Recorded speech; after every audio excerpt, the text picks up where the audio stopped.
بسم اللہ الرحمن الرحیم الحمد للہ وکفا والصلاة والسلام علی حبیبہ المصطفیٰ رب اشرح لی صدری ویسر لی امری واحلل عقدۃ من لسانی یفقہوا قولی رب زدنی علما۔ اس ویڈیو میں انشاءاللہ ہم اس سوال کا جواب دیں گے جو کچھ اسٹوڈنٹس کے ذہن میں اٹھ رہا ہوگا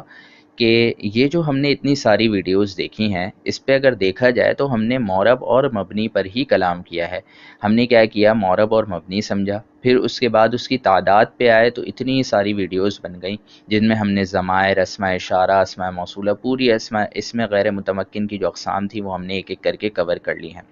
تو یہ سب پڑھنے کی کیا وجہ ہے؟ جب ہمیں پریکٹیکل کرنا ہے تو ہمارا پریکٹیکل سے کیا تعلق؟ ٹھیک ہے ہم نے ضمائر سمجھے، اسماء اشارہ، اسماء موصولہ یہ آتے ہیں، لیکن ہمارا بہرحال مقصد تو یہ ہے نا کہ ہم کوئی بھی ورڈ ہمارے سامنے ہو تو ہم اس کے آخر پہ اعراب لگا سکیں، اور اعراب لگانے کے بعد اس کی وجہ بھی بتا سکیں۔ تو ان کا اس سب چیزوں سے کیا تعلق ہے؟ ہو سکتا ہے آپ کے ذہن میں اس سوال کا جواب ہو موجود، لیکن بہرحال میں اس چیز کو کلیئر کر دیتا ہوں کہ دیکھیں آپ کے سامنے کوئی بھی ورڈ ہو سامنے، ٹھیک ہے نا، کوئی بھی ورڈ آپ کے سامنے لکھا ہو تو آپ کیا کریں گے کہ سب سے پہلے اس کو دیکھیں گے کہ یار یہ مورب ہے یا مبنی ہے۔ کیوں؟ کیونکہ جب آپ کو یہ پتہ ہوگا کہ یار یہ والا جو ورڈ ہے یہ مورب نہیں بلکہ مبنی ہے، تو ظاہر ہے کہ کسی بھی حالت میں وہ آ جائے گا آپ کے سامنے، تو جو اس کے اصلی اعراب ہوں گے جس حالت میں آپ نے اس کو یاد کیا ہے، جیسے عندہ آپ لوگوں نے یاد کیا ہے نا، تو عندہ ایک ورڈ ہے آپ کے سامنے آ گیا، اور جیسے ہی آیا تو اب آپ اس کے اعراب پر بحث نہیں کریں گے۔ آپ یہ نہیں کہیں گے کہ اس پہ زیر بھی تو آ سکتی ہے، آپ یہ نہیں کہیں گے اس پہ پیش بھی تو آ سکتا ہے، یا عندہ کیوں ہے۔ آپ کیا کہیں گے؟ آپ کہیں گے کہ سر یہ جو ہے نا یہ چونکہ مبنی ہے لہٰذا اس کے اوپر ہر حالت پہ یہی اعراب آئے گا۔ اسی طرح ہما ہما آپ نے یاد کیا، تو اگر ہم ہے تو وہ ہما نہیں بن جائے گا، ٹھیک ہے، ہم کے میم کے اوپر زبر، زیر، پیش وغیرہ نہیں آ سکتا۔ کیوں؟ کیونکہ آپ کہیں گے سر یہ مبنی ہے،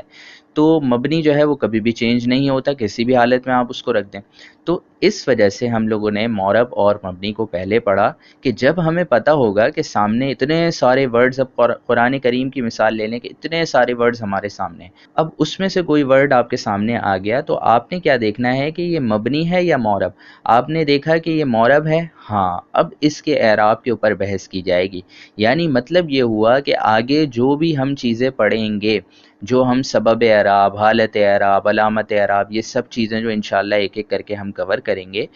وہ سب ہم جب دیکھیں گے جب وہ مورب ہوگا، کیونکہ مورب کا ہی تو آخر بدلتا ہے، مورب کے اوپر ہی تو اعراب چینج ہوتے ہیں۔ اگر وہ مبنی ہوا تو آپ کو اس سے کوئی سروکار نہیں ہے کہ وہ کون سی حالت میں ہے اور اس کے اعراب کیا ہیں، علامت اعراب، حالت اعراب، سبب اعراب، یہ سب آپ کو جاننے کی ضرورت نہیں ہے۔ کیوں؟ کیونکہ اس کا اعراب تو سیم ہی ہے نا۔ تو اس کا مطلب یہ ہوا کہ ہمیں سب سے پہلے تو مورب اور مبنی کے بارے میں پتہ ہونا چاہیے۔ تو اب ہم لوگ چلتے ہیں کہ سب سے پہلے جانتے ہیں کہ ٹھیک ہے ہم نے یہ بات تو سمجھ لی کہ مبنی کے اوپر ہم نے کوئی بحث نہیں کرنی، تو اس کو بتانا کس طرح ہوگا۔ اب ہم اس کا حکم پڑھتے ہیں اور بتانے کا طریقہ سمجھتے ہیں۔ تو اس کو بتانے کا طریقہ یہ ہے کہ کوئی بھی مبنی کا ورڈ آپ کے سامنے آ جائے۔ اب مبنی کی تو پہچان میں آپ کو کوئی مسئلہ نہیں ہوگا، وہ 6 چیزیں جو آپ نے پڑھی ہیں، اور چھٹی چیز میں بھی جو 8 چیزیں آپ نے ایک ایک کر کے پڑھی ہیں، اتنی ساری ویڈیوز آپ نے یاد کی ہیں، تو یہ ساری کی ساری چیزیں جو آپ نے یاد کی ہیں، ان میں سے اگر کوئی ورڈ آپ کے سامنے آ جائے، فار ایگزامپل ضمائر، اسماء اشارہ میں سے کچھ آ جائے اور وہ آپ کے سامنے ہو، اب آپ کو بتانا کس طرح ہے؟ آپ نے کیا کرنا ہے کہ اس کا آخر دیکھنا ہے۔ آخر پہ ظاہر ہے 4 طرح کے اعراب میں سے کچھ آ سکتا ہے، یا تو اس کے اوپر پیش آئے گا، یا پھر زبر آئے گا، یا زیر آئے گی، یا پھر سکون ہوگا یعنی جزم ہوگا۔ اس کے علاوہ کچھ آ سکتا ہے؟ ہاں، اگر 2 زبر، 2 زیر، 2 پیش ہوں تو ان کا بھی وہی حکم ہے، جیسے 2 زبر کا بھی وہی ہوگا جو 1 زبر کا ہوگا، ٹھیک ہے۔ اسی طرح پیش اور 2 پیش مطلب ایکول سمجھیں آپ اس کو، ٹھیک ہے۔ اب جب بھی اس کے اوپر پیش آئے گا تو آپ نے کیا کرنا ہے؟ سب سے پہلے تو دیکھا کہ یہ مبنی ہے، تو مبنی جب بھی آپ کو نظر آ جائے آپ نے لکھنا ہے مبنی بر، مبنی بر، یہ آپ نے ورڈ لکھنا ہے۔ اگر بر کو ہٹا دیں تو آپ اعلیٰ بھی لکھ سکتے ہیں، ٹھیک ہے۔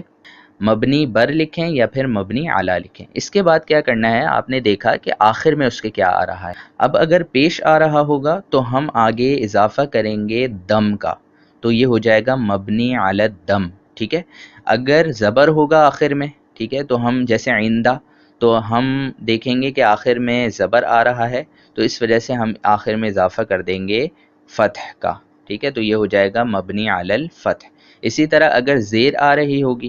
جیسے ہی ضمیر، تو اس میں زیر آ رہی ہے، تو اس وجہ سے ہم اس کو کہیں گے مبنی علی الکسر، آخر میں کسر کا اضافہ کر دیں گے۔ اور اسی طرح اگر آخر میں جزم آ رہا ہوگا جیسے ہم ضمیر ہے، تو اس میں ہم کہیں گے کہ مبنی علی السکون، یعنی سکون کا اضافہ کر دیں گے۔ تو یہ ہوتا ہے، یعنی آخر میں مبنی علی تو ہر مبنی میں آئے گا، آخر میں ہم نے دیکھا چار میں سے کوئی ایک اعراب آ سکتا ہے، ہم نے دیکھا کون سا اعراب ہے، پیش ہوگا تو دم لکھ دیا، زبر ہوگا فتح لکھ دیا، زیر ہوگی تو کسر لکھ دیا، اور جزم ہوگا تو سکون لکھ دیا۔ یہ بتانے کا طریقہ ہے، جیسے ہی آپ یہ بتا دیں گے تو اس کا مطلب آپ بری الذمہ ہیں، یعنی آپ نے مبنی کے بارے میں ڈیٹیل بتا دی۔ اب یہاں پر میں آپ کا ایک فعل کے حوالے سے بہت ضروری اشکال ہے وہ دور کر دیتا ہوں کہ دیکھیں جو فعل آپ نے پڑھے ہیں اس میں کچھ فعل ایسے بھی ہوتے ہیں نا کہ جن کے آخر میں اضافہ ہوتا ہے، جیسے فعل ماضی کی اگر بات کی جائے تو دربتا، دربتما، دربتم، یہ ہم پہلے ہی پڑھ چکے ہیں کہ یہ جو آخر میں اضافہ ہوتا ہے یہی دراصل کیا ہوتی ہے، ضمیر ہوتی ہے۔ ضمائر کے ٹاپک میں ہم یہ بات کور کر چکے ہیں۔ تو یہ جو آخر میں اضافہ ہو رہا ہے یہ ضمیریں ہیں، تو ضمیروں کا تعلق بالکل الگ ہے اور فعل کا بالکل آپ نے الگ بتانا ہے۔ اب دیکھیں اگر میں بات کروں دربتا کی تو آپ کیا کہیں گے، وہی رول جو ابھی میں نے آپ کو سمجھایا اس کے مطابق آپ کیا کہیں گے۔ سب سے پہلے تو دیکھا کہ یہ دربتا فعل ماضی ہے، ٹھیک ہے، فعل ماضی جو ہے وہ مبنی ہوتا ہے، تو آپ نے فوراً سے لکھ دیا مبنی اعلیٰ، ٹھیک ہے، یہ تو آپ نے لکھ دیا یا مبنی پر لکھ دیا۔ اس کے آگے آپ نے دیکھا کہ دربتا میں آخر میں تا کے اوپر زبر ہے، تو آپ لکھ دیں گے مبنی علی الفتح۔ حالانکہ فعل ماضی کی اگر آپ یہ ڈیٹیل بتا رہے ہیں تو یہ غلط ہے۔ آپ نے کیا کرنا ہے کہ پہلے ضمیر کو الگ کرنا ہے، کیونکہ ضمیر جو ہے وہ بالکل الگ چیز ہے اور فعل الگ چیز ہے۔ اگر آپ ضمیر کو اس میں سے الگ کر دیں یعنی تا کو الگ کر دیں تو پھر بچا کیا، درب، درب بچا، اور با کے اوپر کیا ہے، سکون ہے، تو ہم کہیں گے کہ یہ مبنی علی الفتح نہیں بلکہ یہ مبنی علی السکون ہے۔ تو یہ جو جن کے آخر میں ضمائر ملے ہوئے ہوتے ہیں آپ ان کی ضمیروں کو ہٹا کر پھر اس کے بعد جو آخر میں ہوگا اس چیز کو، اس اعراب کو دیکھتے ہوئے آپ نے اس کا فیصلہ کرنا ہے اور پھر آخر میں لکھنا ہے۔ تو یہ ایک بات تھی فعل کے حوالے سے۔ بہرحال اب ہم لوگ دیکھتے ہیں کہ اگر آپ غور کریں تو صرف اور صرف 2 چیزیں ہمارے پاس معرب ہیں اور 6 چیزیں مبنی ہوتی ہیں، ان میں سے بھی جو چھٹی چیز ہے اس کی 8 اقسام ہیں۔ تو معرب زیادہ ہوئے یا مبنی؟ مبنی زیادہ ہوئے۔ تو اگر آپ غور کریں تو مبنی کو بتانے کا طریقہ تو بہت ہی سمپل ہے، اس پہ تو بحث ہی نہیں کرنی ہم نے ایک ایک کر کے جو پچھلی ویڈیوز دیکھی ہیں اس میں کیا کیا، ہم نے پہچان دیکھی، ہم نے طریقہ دیکھا کہ ہم نے اس کو کس طرح پہچاننا ہے، اور عبارت میں اگر آ جائے اس کو کس طرح بتانا ہے ہم نے سب چیزیں دیکھی، ضمائر، اسماء اشارہ، اسماء موصولہ وغیرہ سب کو قرآنی مثالوں سے بھی دیکھا، پھر آپ لوگوں نے بھی پریکٹس کی۔ تو اس کا مطلب جب بھی مبنی آئے گا تو آپ کو پہچاننے میں تو مسئلہ نہیں ہوگا کہ یہ فعل ماضی ہے، فعل مضارع ہے، ضمیر ہے، اسماء اشارہ ہے، کیا ہے۔ اگر آپ لوگوں نے اچھی طرح سے یاد کر لیا ہو اور پریکٹس بھی کی ہو تو آپ کو پہچاننے میں مسئلہ نہیں ہوگا۔ جب پہچان لیں گے آپ کہ یہ مبنی ہے تو اس کے بعد آپ کو بتانے کا طریقہ بہت آسان ہے کہ سب سے پہلے آپ نے دیکھا ہے مبنی ہے تو مبنی اعلیٰ تو لکھ ہی دیا، اور پھر آخر میں دیکھا کہ یار اس کے آخر میں کون سے اعراب ہیں، اس کے مطابق دم، فتح، کسر، سکون جو بھی ہوگا وہ آپ آخر میں اضافہ کر دیں گے، چلیں بھائی چھٹی۔ یہ آپ نے کر دیا، اس کا مطلب آپ بری الذمہ ہو گئے، اب آپ کو کچھ بتانے کی اور بحث کرنے کی ضرورت نہیں ہے۔ سارا مسئلہ جو ہے نا وہ معرب کا ہے کہ اس کے اعراب بدلتے ہیں، لہٰذا آپ کو اس کے حوالے سے بحث کرنی ہوگی۔ تو بس اب ہم لوگ انشاءاللہ آئندہ آنے والی ویڈیوز میں معرب کو ٹارگٹ کریں گے اور دیکھیں گے کہ اب ہم لوگ کو معرب کی ڈیٹیل کس طرح سے بتانی ہے، اور اگر اس کے اوپر اعراب چینج ہو رہا ہے، دمہ، فتحہ، کسرہ، سکون، تو اگر اس کے اوپر اعراب چینج ہوتا ہے تو ہمیں اس کو کس طرح بتانا ہوتا ہے، اس کا سبب، حالت، علامت، یہ سب جو ہمیں بتانی ہوتی ہے وہ کس طرح ہم لوگ بتائیں گے۔ تو انشاءاللہ ہم لوگوں کا آئندہ آنے والی ویڈیوز میں جو ٹارگٹ ہوگا، جو فوکس ہوگا، وہ سارا کا سارا معرب پہ ہوگا۔ ہم لوگ مبنی کو بالکل بھی ڈسکس نہیں کریں گے، بالکل اینڈ میں جا کے ہم لوگ انشاءاللہ تعالیٰ کریں گے، تھوڑا سا ڈسکس کریں گے، اور وہ بھی بات بالکل کہہ لیں کہ 1-2 جملوں کی ہوگی، آپ بہت آسانی سے سمجھ جائیں گے جب آپ کو یہ سب سمجھ میں آ جائے گا۔ بہرحال وہ ابھی میں نہیں بتا سکتا کیونکہ آپ کو پرابلم ہو جائے گی، کنفیوژن ہو جائے گی، لہٰذا یہ کہ ابھی صرف اور صرف آپ نے کیا یاد رکھنا ہے کہ ہم لوگ انشاءاللہ اب آئندہ آنے والی ویڈیوز میں جو اسٹارٹ کرنے جا رہے ہیں وہ مورب کو سمجھنے جا رہے ہیں کہ مورب کو ہم نے کس طرح سے آخر میں ڈیفائن کرنا ہے۔ اب یہاں ایک اور مزید بات کہ جو ڈپینڈنسیز ہیں ہم انشاءاللہ پہلے اس کو سمجھیں گے کہ مورب کیا کیا بن سکتا ہے، اور جیسے مبتدا ہے، خبر ہے، فاعل ہے، نائب الفاعل ہے، یہ سارے جو سبب ہم لوگوں نے پڑھنے ہیں وہ ہم پہلے ہی سمجھ لیں گے، اور جو چیزیں ہمیں پہلے سمجھنے والی ہیں جیسے معرفہ کیا ہوتا ہے، نکرہ کیا ہوتا ہے، جب تک یہ نہیں سمجھ میں آئے گا ہمیں پہچان ہی نہیں ہو سکے گی کہ یہ چیز کیا بن رہی ہے۔ تو میں نہیں چاہتا کہ آپ لوگوں کو میں ڈائریکٹلی جو ہے نا مطلب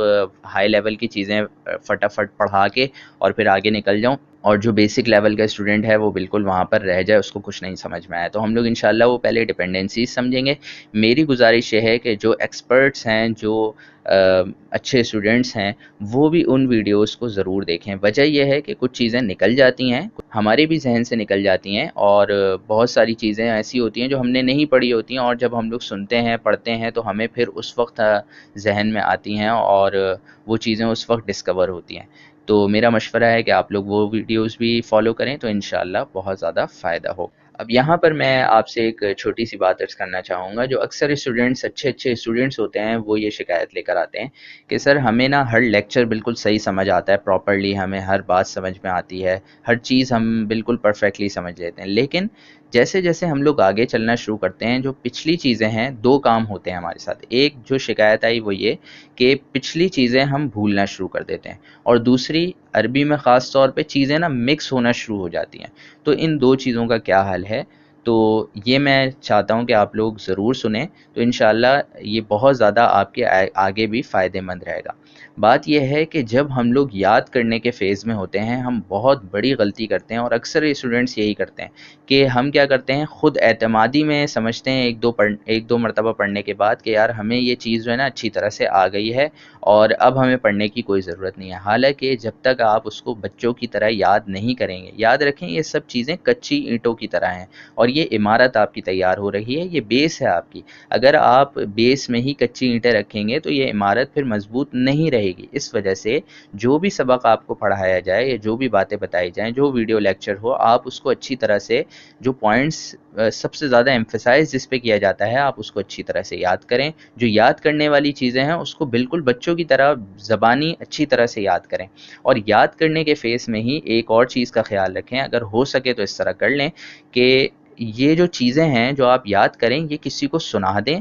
یا پھر پڑھا دیں۔ یہ دو کام اگر آپ کریں گے نا تو آپ یقین کریں پڑھانے سے جتنا آتا ہے اتنا بندہ خود پڑھ لے جتنا، اتنا نہیں آ سکتا۔ دوسرا کام کہ اگر آپ کسی کو سنا سکتے ہیں، اگر کوئی آپ کا دوست ہے یا پھر ایسا کوئی ہم عصر ہے، اس کے ساتھ آپ اس کی تکرار ضرور کر لیں۔ تکرار کا مطلب یہ ضروری نہیں ہے کہ کوئی آپ کو ملے گا تو آپ تکرار کریں گے۔ آج کل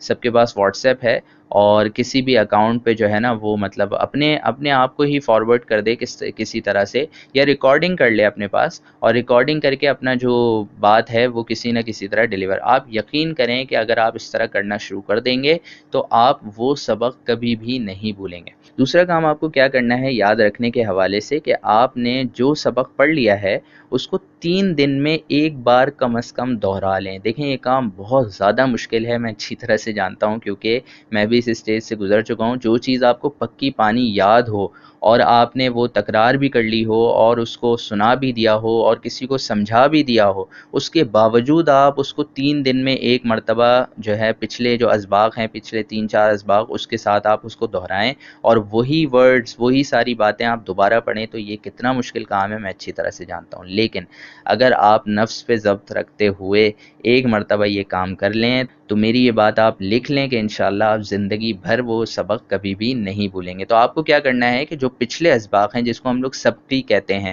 جو حفاظ ہوں گے وہ میری ٹرم کو سمجھ رہے ہوں گے، تو جو سبقی ہے وہ آپ نے اچھی طرح سے ریوائز کرنی ہے۔ جب یہ کر لیں گے تو انشاءاللہ آپ یقین کریں کہ وہ چیز آپ کو کبھی بھی نہیں بھولے گی۔ دوسرا جو شکایت ہوتی ہے وہ مکس ہونے کے حوالے سے ہے، تو اس حوالے سے میں ایک ہی مشورہ دوں گا کہ زیادہ سے زیادہ پریکٹس کریں چیزوں کی۔ جب آپ کی پریکٹس سامنے ہوگی اور آپ زیادہ سے زیادہ قرآن کریم سے مثالیں سمجھیں گے، چیزیں آپ کو سمجھ میں آنا شروع ہوں گی، دماغ آپ کا کھلنا شروع ہوگا تو آپ کو خود بخود چیزیں جو ہیں وہ انٹر کنیکٹڈ ہوتی ہوئی نظر آنا شروع ہو جائیں گی اور چیزیں لنکڈ ہو جائیں گی، اور دیکھتے ہی دیکھتے نا ابھی ایسا لگ رہا ہوگا کہ یار یہ چیز بالکل الگ ہے، یہ کمپوننٹ بالکل الگ پڑھایا گیا ہے، یہ اس کا اس سے کیا تعلق ہے، تو انشاءاللہ آگے جا کے سب کلیئر ہو جائے گا۔ آپ کا اس وقت میں کام صرف اور صرف اتنا ہے کہ آپ راہ فرار اختیار نہ کریں، بلکہ جو سبق آپ کو پڑھایا جائے اس کو دیانت داری سے اپنے آپ سے جو ہے کہہ لیں کہ آپ نے دیانت داری کرنی ہے، اپنے آپ سے دیانت داری کرتے ہوئے سبق کو اچھی طرح سے یاد کر لیں، اور جو چیزیں بتائی گئی ہیں، جو ٹپس بتائی جاتی ہیں، اس کو اچھی طرح سے اپنے پلو سے باندھ کر اس کے اوپر عمل کریں تو انشاءاللہ آپ کو بہت زیادہ فائدہ ہوگا۔